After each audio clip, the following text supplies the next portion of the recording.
Witam Państwa bardzo serdecznie w przyjaznym, wyjątkowo literaturze miejscu, jakim jest Książnica. Często tutaj odbywają się spotkania. Witam Państwa na spotkaniu zainicjowanym, zorganizowanym przez Stowarzyszenie Dziennikarzy. Tutaj obecny Pan Prezes Mateusz Kossakowski, ale myślę, że nade wszystko proszę przygotować dłonie do bicia braw. Witam Państwa ze względu na obecność między nami Wacława Radziwinowicza. Wacko, witam Cię serdecznie. Dziękuję za to, że znalazłeś czas, żeby tutaj przybyć. Wacław Radziwinowicz. Zastanawiam się, czy go przedstawiać, drodzy Państwo, albowiem przyszliście ze względu na jego nazwisko, ze względu na fachowość, jaka cechuje Wacka.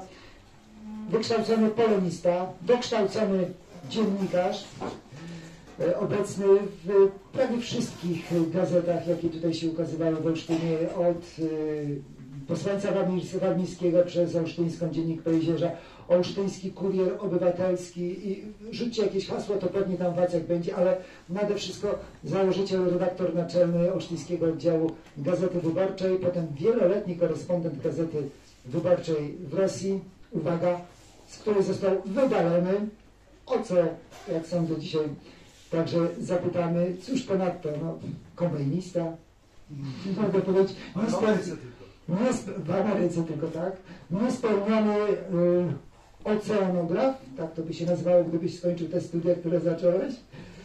Człowiek o niezwykłym życiorysie, który możemy poznać z kart jego książek, bo te książki Wacka to są reportaże, to są wspomnienia, to są refleksje rozszerzające te wspomnienia o właśnie przeżycia. No i jeszcze wypada, nawet trzeba podkreślić, że niedawno laureat nagrody imienia Henryka Panasa, autor setek artykułów i na to wszystko książek. Najnowsza to Putin, car Atlantydy. Sprawdziłem, redaktor Wojciech Chromy, widziałem, nabył. Być może to nie była ostatnia książka, Wojtku, i są jeszcze? Są jeszcze, więc gdybyście Państwo zechcieli, to myślę, iż Wacek znajdzie chwili parę, żeby je także zautografować, podnosić ich i tak niemałą wartość. Witam Państwa bardzo serdecznie i Wacku, zacznę od konkretnego pytania, czy to jest stakan?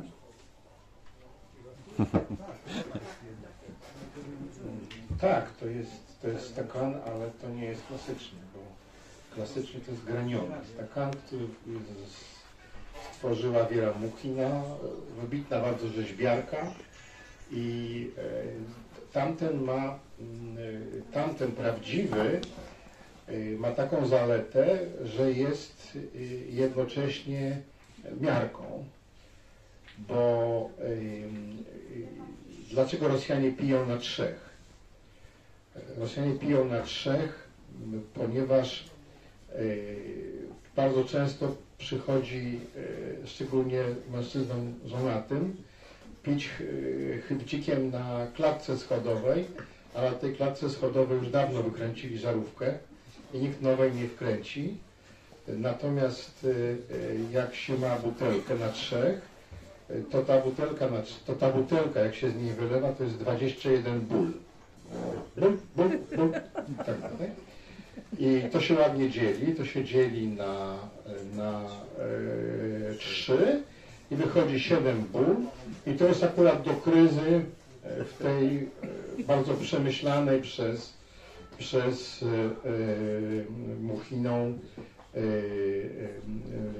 w tym stakanie właśnie granionym. Ma również taką zaletę, że tam jest taki zwyczaj, że orderów wojskowych się nie opija, tylko je się odmywa. Znaczy orderów, ale również gwiazdek. Ja chciałem powiedzieć wszystkim o gwiazdkach. Jak dostaje się gwiazdkę na pagony, to wtedy się to wrzuca do stakana i się zalewa taką ilością wódki, która odpowiada tej gwiazdce. No, nie wiem czy generałowie, ale wiem, że pułkownik to jest 3. gwiazdka i on ma cały ten stakan. Jeżeli to jest major, no to jest tam do kryzy i tak wniz. No, generałowie nie wiem, to chyba za mało, bo tam się nie mieści więcej. Także to jest na kształt coś, ale nie nazwałbym tego klasycznym stakanem. No to już wyszliśmy w świat rosyjski. Nie próbujcie Państwo tego w domu. Najlepiej na klatce schodowej. Na klatce schodowej, tak. Przejdźmy do literatury, przejdźmy do książek, porozmawiajmy, ale rozmawiając o książkach Wacka, nie sposób nie rozmawiać o Rosji, bo przecież to są książki o Rosji. Najnowsza to właśnie ta, Putin w tytule. Książka po przeczytaniu której można być przerażonym, bo jest to książka o mafijnym państwie, na czele którego stoi wcześniej pospolity żulik wręcz, który wykorzystuje swoje takie te żulikowate doświadczenia, które sprawdzają się w przełożeniu na życie i realia polityczne. Czy tak można spojrzeć na Putina i na Rosję również? No, tak oczywiście można, bo kiedy Putin przyszedł do władzy, to właściwie wszystkim, on był człowiekiem nieznanym, on był szarym jakąś szarą osobą, która się, chociaż sprawował wcześniej przed swoją prezydenturą wysokie funkcje, był szefem FSB, był sekretarzem Rady Bezpieczeństwa, ale jakoś nie było go widać, nie był widoczny i jak już przyszedł do władzy i zaczął robić różne dziwne rzeczy, to trzeba powiedzieć, że Rosja ma bardzo, bardzo dobrych, bardzo inteligentnych ludzi, piszących, politologów. No to rzeczywiście to jest wielki kraj, wielki naród i tam nie ma co tego deprecjonować, ale oni z trudem szukali formuły, w jakiej można go opisać. Jak można oddać czytelnikowi czy słuchaczowi to, co on wyrabia. No i dosyć szybko wpadli na taki pomysł, żeby go opisywać według pojęć panujących i przyjętych w świecie kryminalnym. I dosyć szybko go nazwano Pachanem na zonie. Pachan to jest taki, jakbyśmy to na nasze przełożyli, nie wiem, czy Państwo jeszcze pamiętają, Grypserów było coś takiego. Jest tu jeden człowiek, który na pewno dobrze wie, o czym ja mówię, ale nie dlatego, że wiedział, tylko się na tym zna doskonale. To Pachan to taki szef grup psujących, czyli nieformalnych grup rządzących więzieniem poza administracją. Czy to we współpracy z administracją, w zonie, czy w łagrze tak zwanym czerwonym, czy już bezpośrednio rządzący nam wszystkim, tak zwanym czarnym. I on tą zoną, bo tak się najczęściej nazywa, to miejsce, gdzie Rosjanie siedzą, on kręci, on tym rządzi, on robi to według swoich tak zwanych pojęć, czyli zasad obowiązujących w świecie kryminalnym. I takim właśnie tym kodeksem, takimi przykazaniami rzeczywiście kierował się i kieruje się Putin. No, najważniejsze jest to, że najważniejsze w tym świecie jest lojalność wobec grupy, wobec szefa, pogarda i wykorzystywanie ludzi, którzy do tej grupy nie wchodzą, ich się zwie, albo najczęściej mówi się na nich łochy albo frajerzy, których można wykorzystywać, których można oszukiwać, których można rabować i tak dalej, i tak dalej. I on te zasady wprowadzał najpierw u siebie, no a dzisiaj je wprowadza, usiłuje to wprowadzić w świecie spraw międzynarodowych. No ale to jest oczywiście, ja temu dużo uwagi poświęcam, ponieważ dla mnie jest oczywiste, że to środowisko kryminalne, bardzo silne w Rosji, powszechne, bo zwykły Rosjanin zna te zasady, te pojęcia, zna ten język, wie jaki to jest świat. I musi to znać. Ja miałem taką znajomą, koleżankę. No to było dziecko z dobrego domu, wychowane i wyuczone w zachodnich szkołach. I ona no, jest dzisiaj bardzo dobrą publicystką, ale ona pisała tekst o Sergieju Kowalowie, to taki no, bardzo wybitny obrońca praw człowieka, więzień polityczny, naukowiec, no, taki krystaliczny, taki bardzo taka światła postać. No i ona chciała dobrze o nim napisać i napisała, że Sergiej Kowalow, jak siedział w łagrze, to wstawał z pietuchami, czyli po rosyjsku pietuch to jest kogut, czyli chciała powiedzieć, że rano wstawał i się zajmował swoimi sprawami, ale wszyscy się na nią po prostu no, rżali po prostu, ponieważ pietuch, i bardziej się to kojarzy Rosjaninowi, to jest pasywny homoseksualista. I wyszło na to, że ten człowiek, tego człowieka oskarżyła o to, że on zajmował się całą noc z tymi właśnie współwięźniami i tak go obraziła. Niby. W każdym razie to trzeba wiedzieć, to trzeba znać, bo to się po prostu wie. I ja po prostu widzę, że Putin rósł w tej kulturze.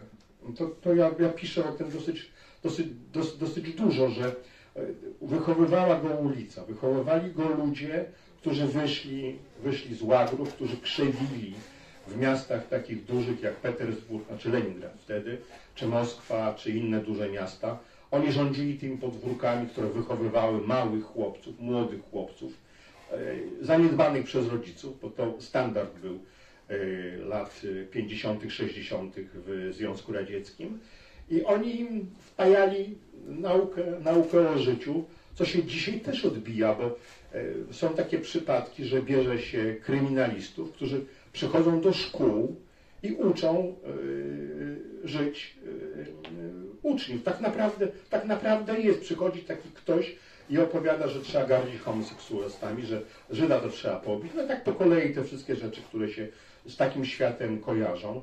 No już nie mówiąc o tym, że ci wagnerowcy, którzy wracają z frontu, też są z orderami, przychodzą do szkół, no i opowiadają te swoje rzeczy. Tylko, żeby już to zamknąć. Ale to jest jednak uproszczenie, bo to nie jest tylko ten świat.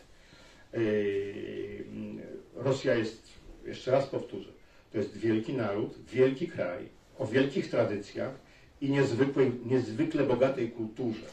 Zresztą niejednorodnej, wielorakiej, bardzo, bardzo barwnej, kolorowej. Ja to jeszcze na koniec ilustruję takim przykładem. Jak ja byłem bardzo długo w Rosji byłem bardzo długo sam mieszkałem, bo akurat tak się zdarzyło, że jak się gdzieś w Moskwie coś wybuchało albo kogoś zabijali, to było przy moim domu. Jak była Dubrowka, to po prostu było pod moimi oknami, ten cały dramat tych zakładników i te wszystkie brzydkie rzeczy. Więc no, strach było sprowadzać rodzinę. Jakoś, nie wiem, taki pech mnie tam prześladował. W każdym razie już w takich czasach, kiedy to już był wtedy okres Miedwiediewa, przyjechała do mnie żona i myśmy robili takie coś, że wybieraliśmy sobie miejsce na planie miasta, jakaś stacja metra, której nie znałem. Nie wiedziałem, co tam jest. I mówię, pojedziemy tu. I uwierzcie mi, gdzie byśmy nie pojechali, oczywiście nie jakieś dalekie peryferie, ale po prostu miasto, to w każdym miejscu trafiało się na jakiś zupełnie inny świat. Można było znaleźć coś niesamowitego. Wychodzisz w jednym miejscu i jesteś w Stambule, bo jest wielki meczet. Wokół tego meczetu jest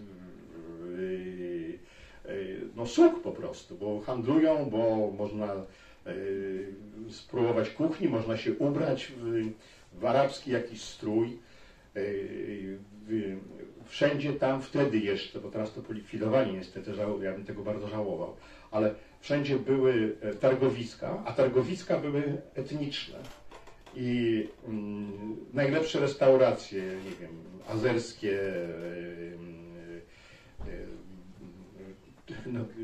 powiedzmy, Ormiańskie. no nie wiem,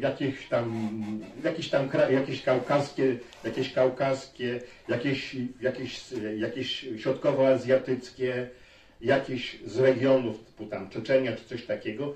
I tam byli ludzie, no chińskie też były, przecież chińskie, wietnamskie były rynki. I tam wszędzie pracowali ludzie, no, te właśnie narody, i tam się zjeżdżali, nie wiem, na przykład kierowcy, którzy przywozili towar, kupcy, którzy przywozili towar, i chcieli mieć swoją kuchnię. To było paskudne na wygląd miejsca, ale po prostu super. Moskwa jest taką wielką międzynarodową, no już w tej chwili to likwidowali, ale taką wielką międzynarodową restauracją. I po prostu to widać, że to jest przebogate, że to jest kolorowe, że to jest przeróżne, i to wszystko też trzeba brać pod uwagę.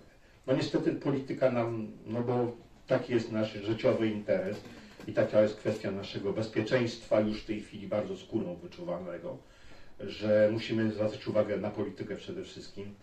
No ale może jeszcze kiedyś wróci ten czas, kiedy będzie można też zwrócić uwagę na inne rzeczy. Rozgadałem się. Przyszliśmy tutaj słuchać Ciebie, więc to mówię, ja czuję się tutaj niezgrabnie, jeżeli mam akurat Twoją narrację przerywać. I drodzy Państwo, ja nie chciałbym monopolizować dzisiejszego spotkania. Jeśli macie jakieś uwagi, refleksje, pytania, to bardzo proszę o to, abyście się włączali do tejże dyskusji. Niech to będzie dyskusja, jak najbardziej. Tym bardziej, że widzę tutaj wiele osób, które przyszły właśnie po to, żeby podyskutować. Powracając jednak do polityki, powracając jednak do Twojej książki, powracając do Putina, który jest jej bohaterem, to muszę Ciebie o to zapytać, jak to jest możliwe, że w kraju, który już się demokratyzował, no, który może nie był wtedy najsilniejszy, myślę tutaj o schyłku Jelcyna, ale gdzie były siły demokratyczne, właśnie wprowadzany jest ktoś taki, kto jak wirus się po tej tkance już demokratycznej, wcale nie takiej słabej, rozchodzi i dławi wszystko. Bo to tak się właśnie stało. Jak to było możliwe? Czy to właśnie odwoływanie się do tych, o czym wspomniałeś, no, takich niskich pobudek, stereotypów, archetypów zachowań, czy to spodobało się tak bardzo Rosjanom, iż uwierzyli w Putina, czy może właśnie to, że ta Rosja, mimo iż demokratyczna, wydawała się słaba, Rosjanie wolą być pod butem, ale silniejszym? Jak byś to zdiagnozował?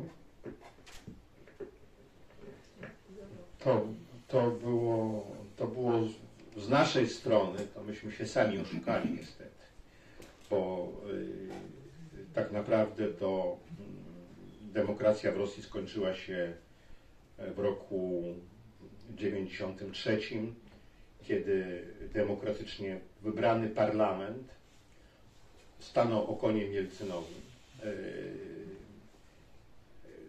Jeśli chodzi o procedury demokratyczne, to parlament był po dobrej stronie. To oczywiście świat zareagował na to bardzo wrogo, ponieważ w tym parlamencie większość mieli czerwoni i brunatni. Ale i dlatego świat przyklasnął Jelcynowi, który zarządził szturm parlamentu. Zginęło około 200 osób. To była bardzo okrutna rozprawa tak naprawdę. Strzelali z czołgów do parlamentu i to było takie pierwsze złamanie wprowadzonego porządku demokratycznego. Ja tu bym nie chciał rozsądzać, do czego by doprowadziły te rządy brunatno-czerwonych, ale to już nie była demokracja. Demokracja obroniona czołgami, wbrew większości, wbrew wynikom wyborów parlamentarnych, to wcale nie było demokratyczne. A już na pewno to odeszło i zostało to połamane kompletnie w 1996 roku, kiedy Jelcyn, nie mając najmniejszych szans na wygranie wyborów, tak działał cały aparat państwowy i przy ogromnym entuzjazmie i aplauzie Zachodu, bo dla nas też tylko Jelcyn i nikt więcej, wszedł w ogóle do drugiej tury i w tej drugiej turze pokonał Ziuganowa. Ziuganow to jest dosyć słaby polityk i najwyraźniej nie miał ochoty zostać prezydentem, ale naród by go wybrał. On być może nie został wybrany, no bo były różne sztuczki, korupcja i tak dalej, na pewno nie było to uczciwe. Ale za tym poszło coś znacznie gorszego, bo za tym poszedł podział majątku narodowego. Ci, których nazywamy dzisiaj oligarchami, przebogaci ludzie, dostali za grosze albo nawet za darmo ogromne majątki warte dziesiątki miliardów dolarów. No, państwo rozdawało całe Kuwejty. To się po prostu w głowie nie mieści. Jak mi powiedziała Ludmiła Aleksiejewa, jak rozmawialiśmy o tych sprawach, ona mówi, na Polskę. Co tam Polska? Co tam można ukraść? A u nas Gazprom, Boże święty. Oni kradli dziesiątkami miliardów, brali. Państwo rozdawało. I jak są takie fortuny, no to pierwsza rzecz, którą trzeba robić, to trzeba tego obronić. Putin wcale nie był pierwszy. Bardzo wcześnie Jelcyn zaczął się rozglądać za swoim następcą. Tam nie było mowy o tym, że ktoś wygra wybory. Kto będzie następcą? Stawiał na jakiś czas na Niemcowa, ale nie tyle on stawiał, co jego córka Tatiana Diaczenko była zafascynowana, bo Niemcow był naprawdę pięknym mężczyzną i robił niesamowite wrażenie na kobietach i ona go jakoś tak, przepraszam, lansowała. W każdym razie, ale widać było, że on nie da rady, że to nie jest ten charakter i nie ten. A potem zaczął stawiać po kolei na ludzi, jak to Rosjanie mówią, w pagonach. To był generał Nikołajew taki, ale już nikt o nim nie pamięta oczywiście dzisiaj. Na bordiurze on tam gdzieś się jeszcze kręci, gdzieś przy władzy. Potem był Primakow, który został premierem, a premier to jest praktycznie wiceprezydent. Gdyby coś się prezydentowi stało, to premier zostaje prezydentem automatycznie, ale jak już jest, to już zostanie na pewno. Potem był Stiepaszyn, też pułkownik KGB, akurat strażak, no ale z KGB. I dopiero 1999 roku premierem, to już po to, żeby zostać prezydentem. To wiadomo było, że jest po zawodach. Ale ludzie mówili, kto to jest w ogóle. My go nie znamy. To jakiś w ogóle człowiek bez twarzy, bez historii. Nikt jego historii nie znał, nikt się nią nie interesował. Ja go znałem z twarzy akurat, bo on mieszkał naprzeciwko mnie, Słów Konor. Nawet o mało co nie kupiłem mieszkania obok niego. Gdyby nie miał Pulewy, to może bym nie kupił. Ale zostałbym pewnie wtedy milionerem, bo to był kryzys, było $80 000 za mieszkanie, a dzisiaj to jest warte kilka milionów dolarów. No nieważne. W każdym razie nikt go nie znał, to był zupełnie anonimowy człowiek.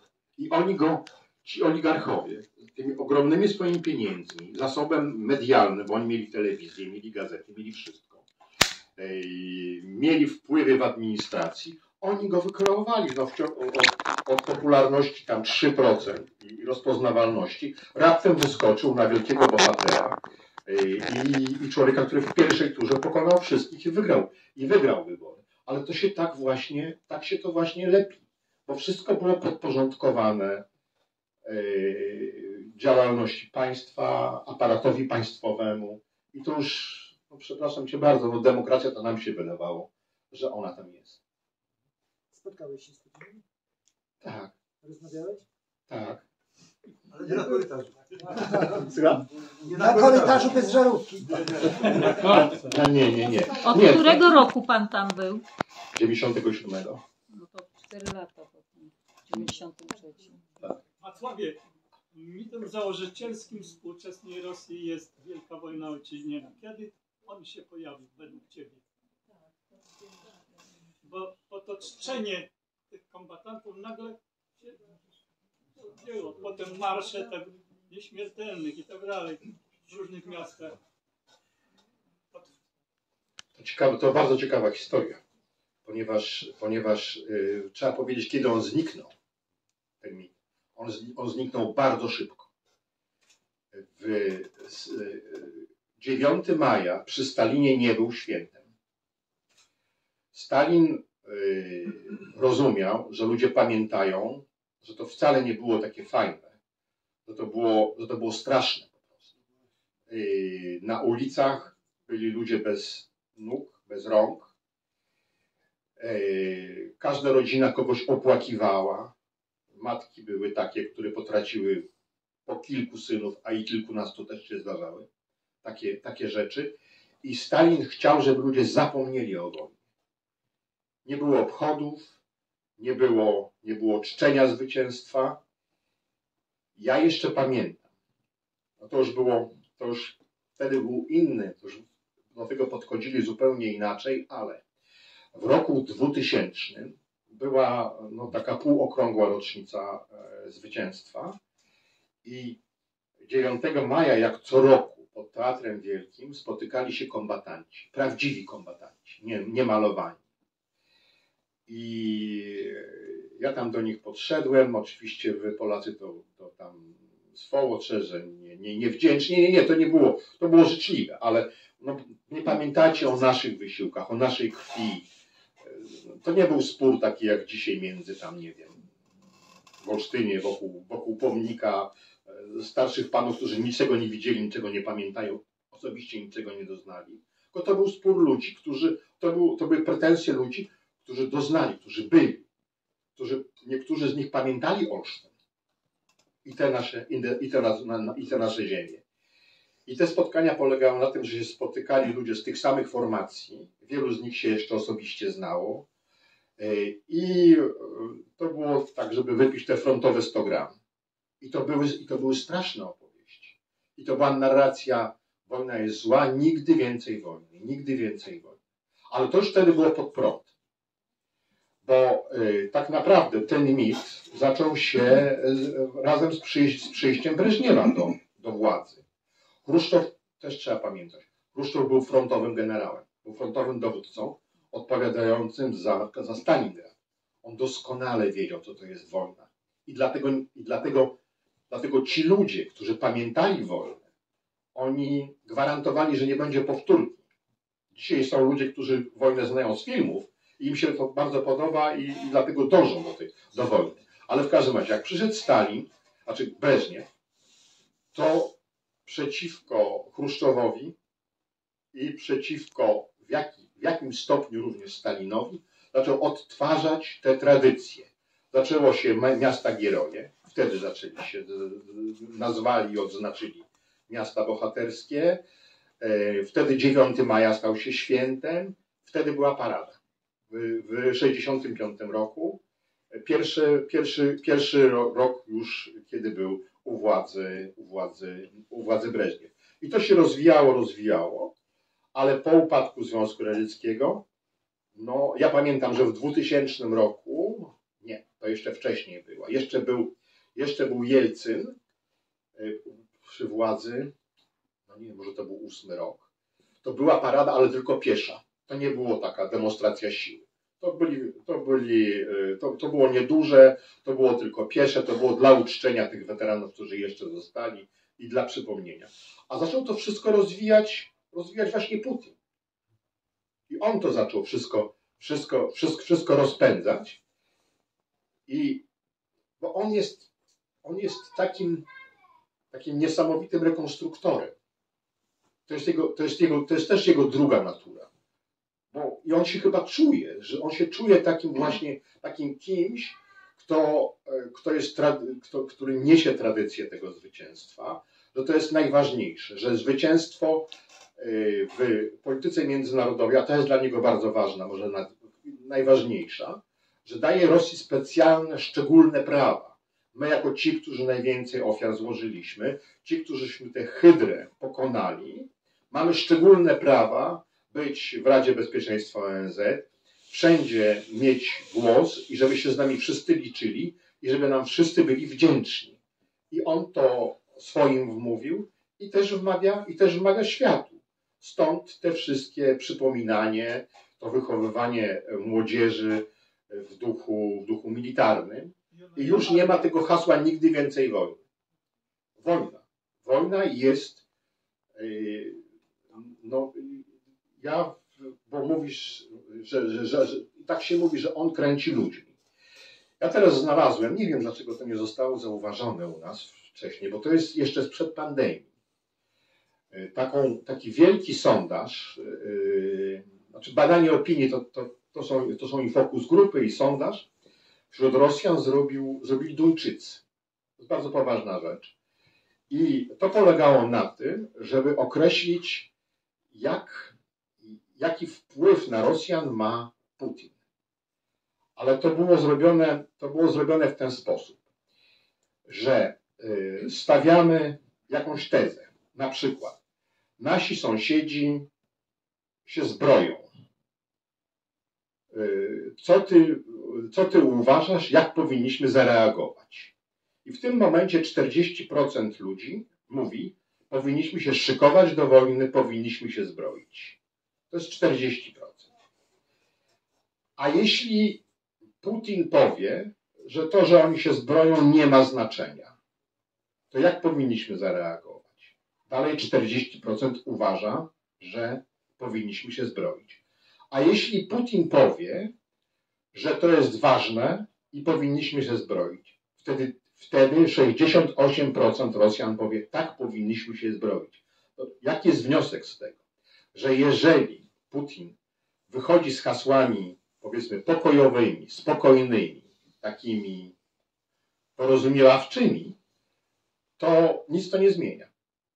A jeżeli pójdzie śladem tej agresji, która jest społeczeństwo, to natychmiast to rośnie. Coś takiego jest. My musimy sobie zdać sprawę z tego, że ten kraj i ten naród wiecznie wojuje. Wiecznie jest w wojnie, że to jest naród imperialny, a imperium to nie może być pokojowe. Nie oszukujmy się. Stany Zjednoczone też są imperium. I Stany Zjednoczone też stale toczą jakieś wojny, gdzieś ingerują militarnie. Także coś takiego jest. Imperium to wyzwala w narodzie. Ja to tak się trochę śmiechem, ale trochę poważnie mówię, że powinniśmy być wdzięczni Mininowi Pożarskiemu, że nas wyrzucili w 612 roku z Rosji. Bo gdybyśmy tam się zakorzenili i my bylibyśmy, i stolicą imperium byłaby nie Moskwa, tylko Warszawa, to my byśmy to nieśli na sobie. A to jest paskudny i pieski los. Czy można, dobry wieczór Państwu, Andrzej Dramiński, gdzieś tak 15 lat temu, jak mało właściwie też widzieliśmy o Putinie. W Radio Olsztyn rano nagle słyszę, jak niejaki, prawda, Hazbijewicz, czyli że naukowiec z UWF-u, mówi o idei właśnie Dugina. Mówi o tym, że tak naprawdę to Finlandia i Prybałtika, czyli że te kraje właśnie bałtyckie i że Polska i też jeszcze tam dalej po prostu na południe, że to jest właściwie tak naprawdę Rosja, że tylko jak gdyby jest potrzebny czas. I szczerze mówiąc, byłem w ogóle absolutnie po prostu zaskoczony, że oni nawet też tak myślą, że jest właściwie ktoś, że jest jakiś też ideolog i mówi, tak, dobra, to są właściwie też nasze ziemie i tylko jest kwestia po prostu czasu. I chcecie też właśnie zapytać po prostu wprost, czy jak gdyby, czy z twojej wiedzy na przykład też właśnie wynika, że Rosjanie i Putin, że wejdą do Polski, nie wiem, za rok, czy też właściwie za 2 lata i powiedzą, że to jest właściwie ich imperium, że to jest jakiś tam prywilijski kraj, czyli że przywiśle kraj i koniec. Polski właściwie nie ma.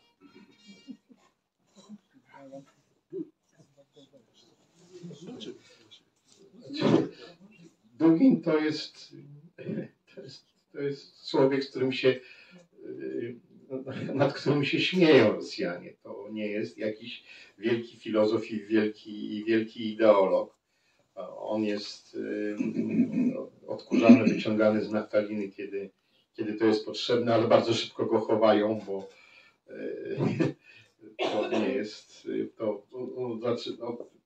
facet, który mówi, że największym złem na świecie i z którym trzeba walczyć są surferzy.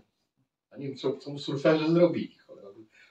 Ukraińcy mu zabili córkę, a surferzy nie wiem, ale wielką teorię właśnie tych surferów na przykład wygłasza i każe wszystkim zginąć. I, no, tak to raczej chyba jakieś takie psychiatryczne trzeba byłoby zainteresowania mieć, żeby go rozszyfrować. Ale na poważnie.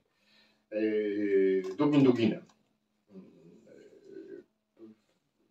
Kilka dni przed agresją 24 lutego Władysław Surkow, a to jest człowiek, na którego trzeba zwracać uwagę. On w tej chwili nie pełni żadnej wielkiej funkcji, był wicepremierem, był wiceszefem administracji prezydenckiej, no i dużo i często załatwiał dużo ważnych rzeczy dla Rosji. I on kilka dni przed wojną ogłosił taki manifest, bo to jest jego taki żanr literacki. On jest bardzo dobrym literatem, on dobrze pisze. I napisał o hańbiącym pokoju brzeskim. Ni stąd nie zowąd. Pokój brzeski, 18 rok. Bolszewicy przyparci do muru, za wszelką cenę chcieli zawrzeć pokój z Niemcami. Ciągle trwa przecież wojna. I sprzedali wszystko, co mogli Niemcom. Oddali im Ukrainę, wyrzekli się krajów nadbałtyckich, Białorusi, oczywiście kraju nadwiślańskiego. I Surkow ni stąd ni zowąd pisze, że my ciągle dusimy, my dzisiaj, i to jest słuszna uwaga, my dzisiaj dusimy się w granicach, które nam narzucił hańbiący pokój brzeski. No dusimy się, 17 milionów kilometrów kwadratowych, no to jest się gdzie dusić. To jest miejsce, ale w każdym razie my się dusimy i my musimy pokazać, że my to wszystko weźmiemy pod siebie, że my to wszystko sobie przywrócimy. To jest człowiek przede wszystkim w przeciwieństwie do Dugina, który jest psychicznie mocny, po drugie rzeczywiście wie, co w trawie piszczy, ale takich on nie zgaduje, bo wielu publicystów rosyjskich stara się zgadnąć, co jest, a on nie zgaduje, on wie i on wie, co można powiedzieć. On wiedział, co można powiedzieć. To jest jedna rzecz, na którą chciałbym zwrócić uwagę, bo idziemy w kierunku Polski, naszego zagrożenia.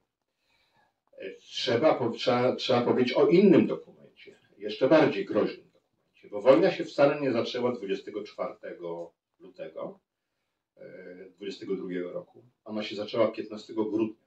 Ta wielka wojna, bo ona trwała rzeczywiście od Majdanu, tak naprawdę tego krwawego Majdanu w 14 roku.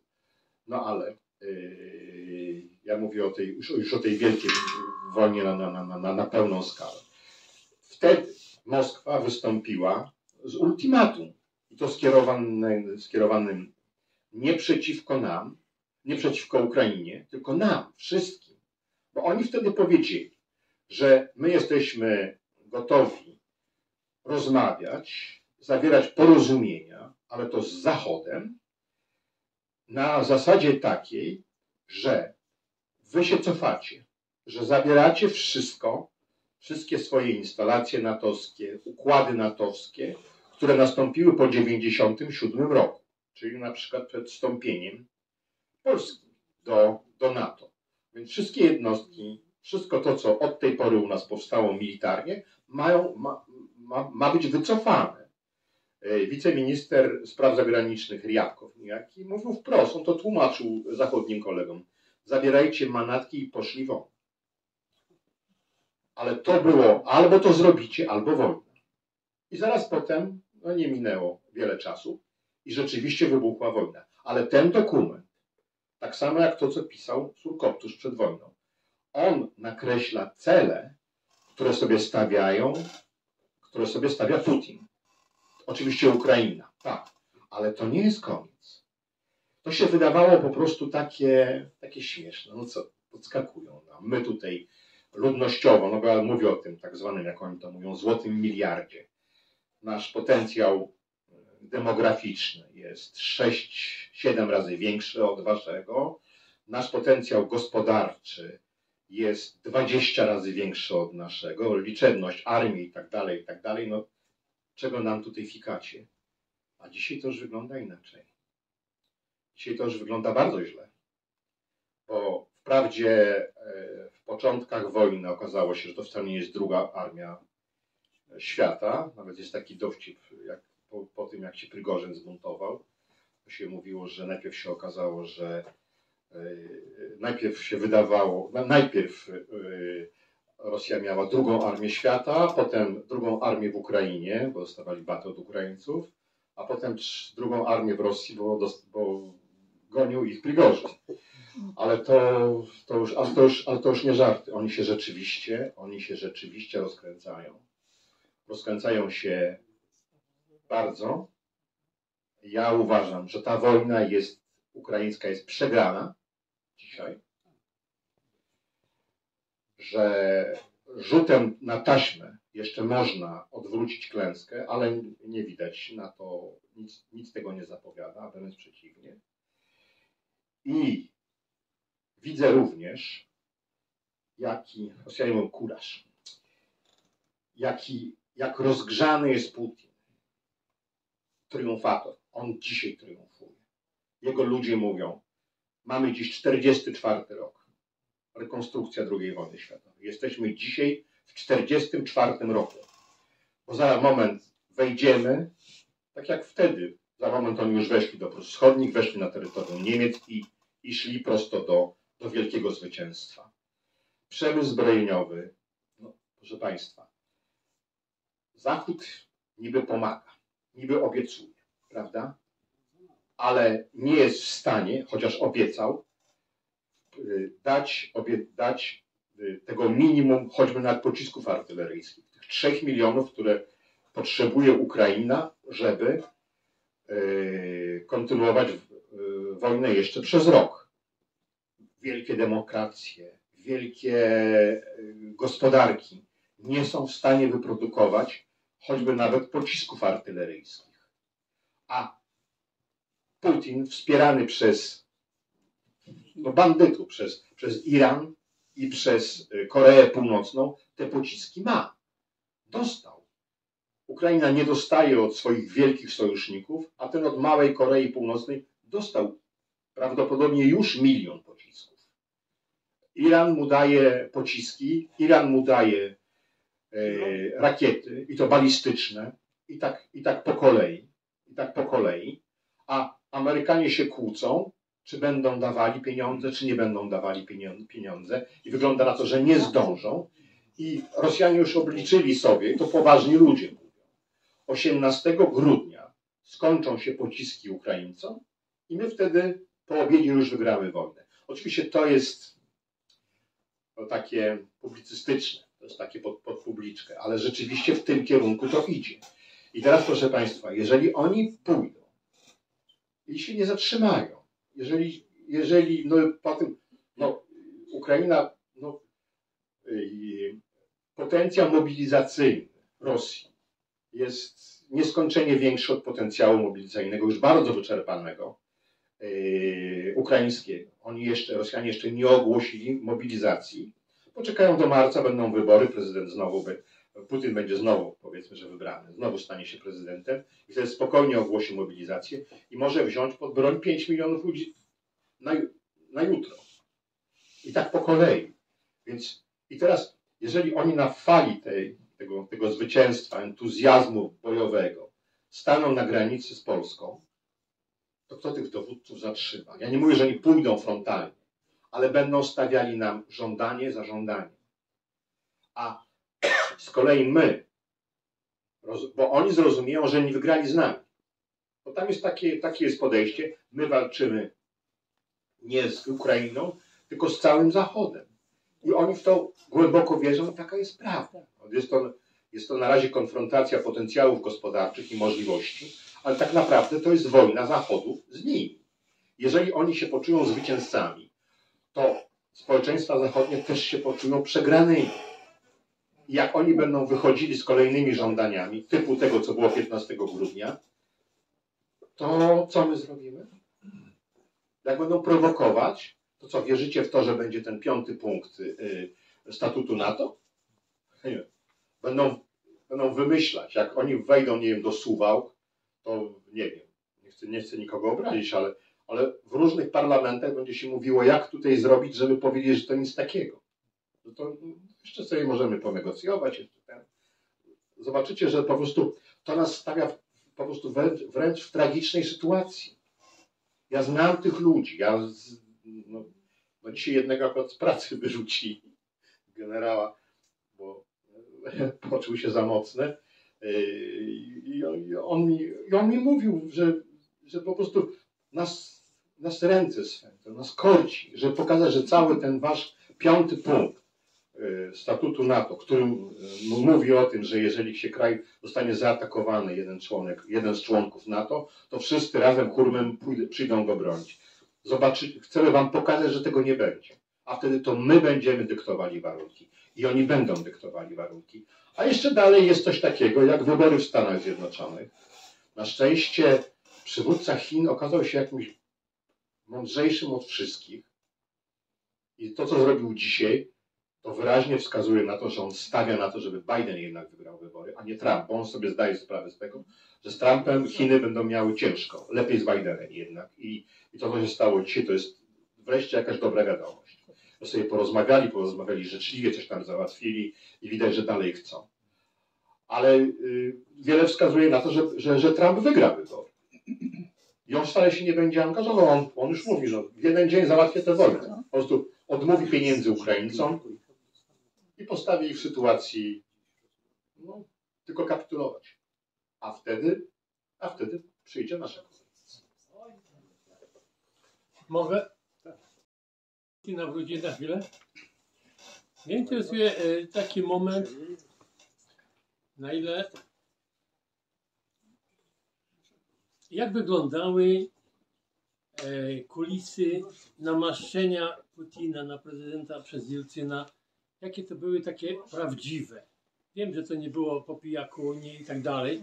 Jak to wyglądało, jakie były tam siły i tak dalej, zewnątrz, wewnątrz, bo to nie było sobie tako, tylko my wiemy, że on go namaścił, ale jak, co i kiedy i dlaczego, to niekoniecznie. Jakbyś kilka mógł słów na ten temat. Dlaczego akurat przecież to był młody chłopak, ten Putin. Tych Putinów było wielu. Akurat jego namaścił z tego czy innego względu. Z jakiego, mówiąc tak wprost?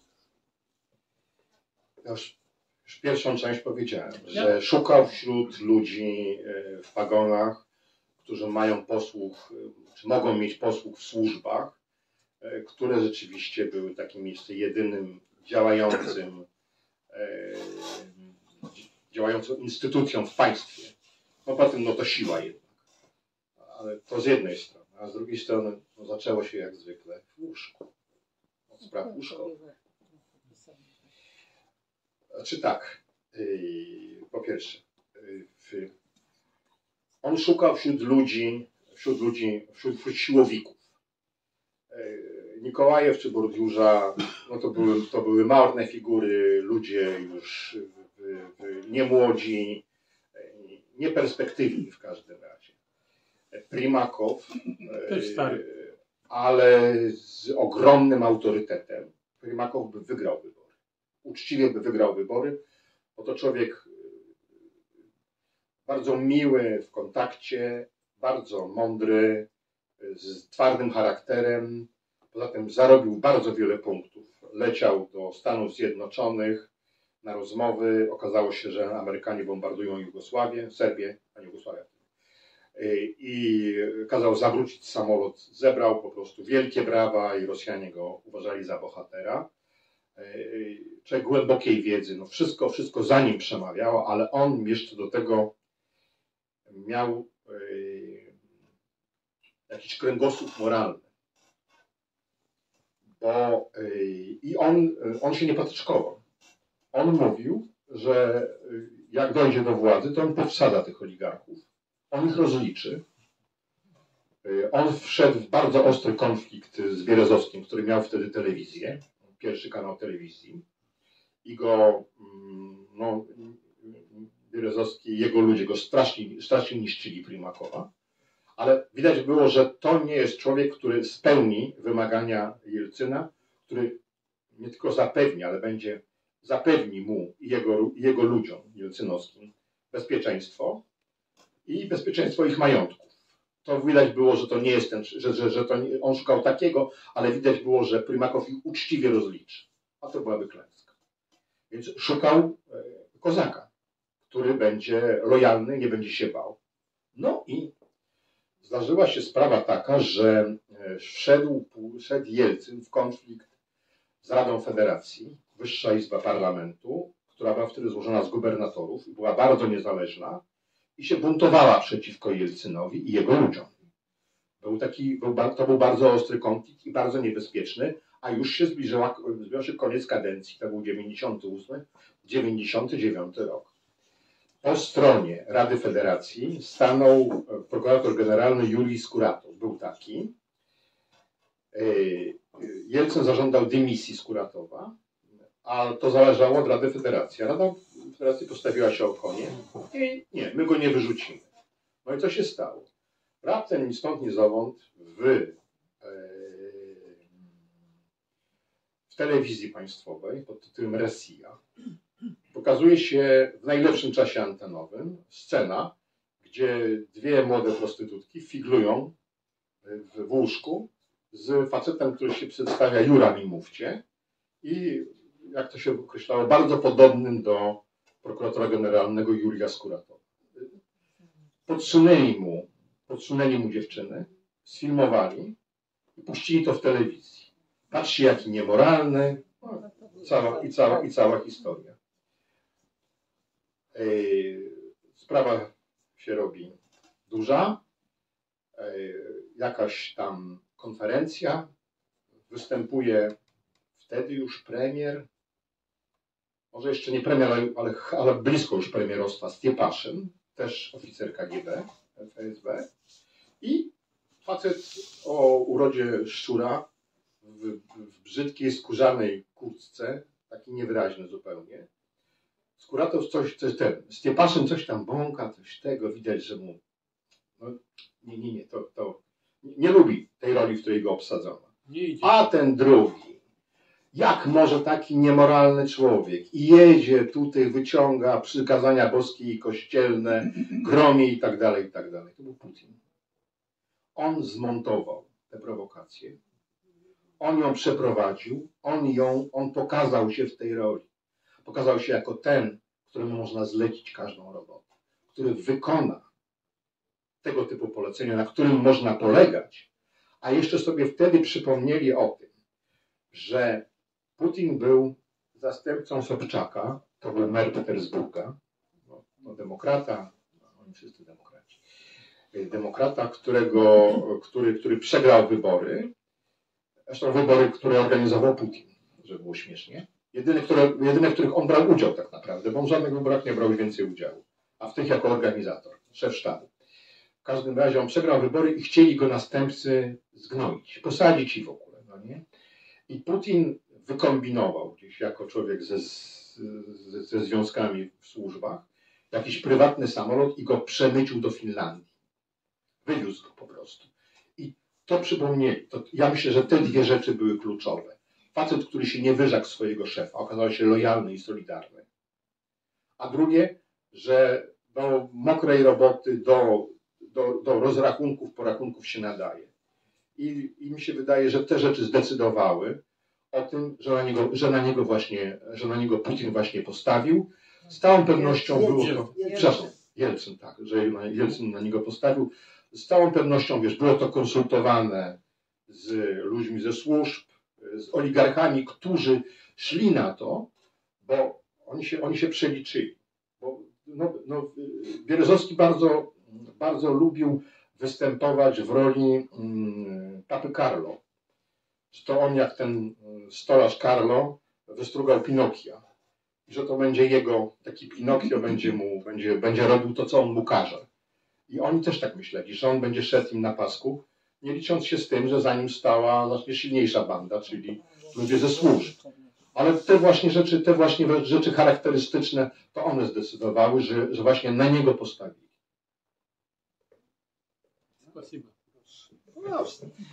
Proszę bardzo. Drodzy Państwo, to są fascynujące rzeczy, niezwykłe historie, które znajdziecie w tej książce, chciałem powiedzieć. Zatem zachęcam nowym do lektury. Czy są jeszcze jakieś pytania? Może ja. Bardzo proszę. Ostatnio pan napisał taki tekst, w którym była mowa o jego znajomym z Petersburga, jeszcze z Leningradu, Patruszew. Bardzo bliski człowiek. I ta sytuacja w tym czarnym garniturze, kiedy on wygłasza na spotkaniu Towarzystwa Wiedza, chyba o takim tytule, no coś w rodzaju nekrologu, tak jakby Putina. Co to takiego? Czy pan może coś o tym powiedzieć bliżej? Taka świeża rzecz. Wie Pani co, no, przede wszystkim ja mam złą wiadomość. Jedno. Putin żyje. Kurde. Po co to było? Nie, no bo jest,